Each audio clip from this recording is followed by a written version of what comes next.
Saudara, Miss Universe Organization memutuskan mencabut lisensi perwakilan Miss Universe untuk Indonesia dari organisasi yang menyelenggarakannya.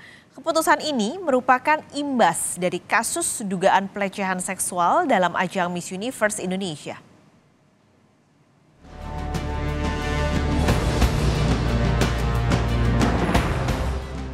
Organisasi Miss Universe Global mencabut lisensi Miss Universe Indonesia dari Poppy Capella imbas kasus pelecehan seksual yang dialami sejumlah finalis.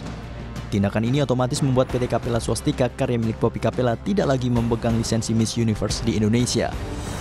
Melalui Instagram dikatakan, organisasi Miss Universe telah memutuskan untuk mengakhiri kerjasama dengan pemegang lisensi di Indonesia atas nama PT Capella Swastika Karya dan direkturnya Poppy Capella. Mengingat apa yang telah kami pelajari di Miss Universe Indonesia adalah jelas lisensi ini tidak sesuai dengan standar merek, etika atau harapan sebagaimana tertera dalam buku panduan dan etika bisnis dan kerja. Menparekraf Sandiaga Uno membentuk tim khusus mengevaluasi dan memonitor perkembangan kasus dugaan pelecehan seksual peserta Miss Universe Indonesia. Sandiaga yakin tujuan pengadaan Miss Universe Indonesia yang baru berjalan pertama kali itu baik.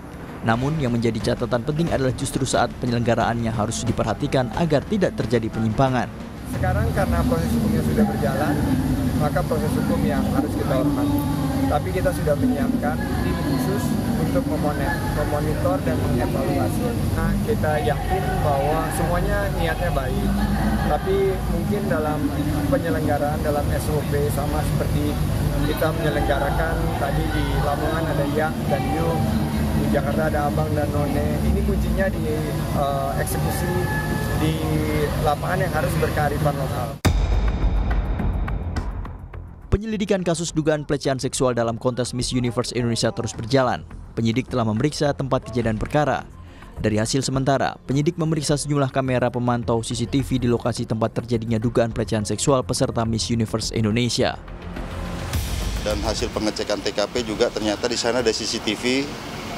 Walaupun CCTV menurut keterangan daripada panitia ataupun pelapor bahwa CCTV dalam keadaan mati. Kita akan cek.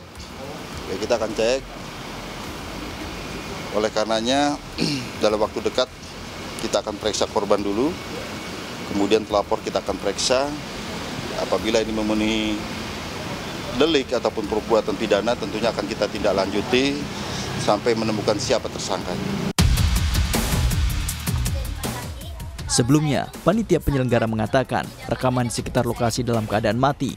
Dalam kasus ini, mantan direktur visual Miss Universe Indonesia yang juga fotografer menjelaskan proses pengecekan badan atau body checking peserta tidak ada dalam radon acara.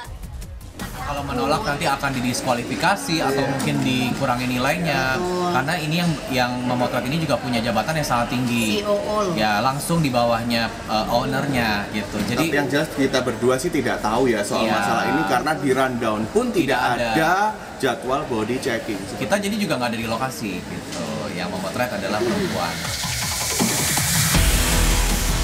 Kontes kecantikan Miss Universe Indonesia 2023 mendapat sorotan usai peserta yang mengaku mengalami pelecehan melapor ke polisi.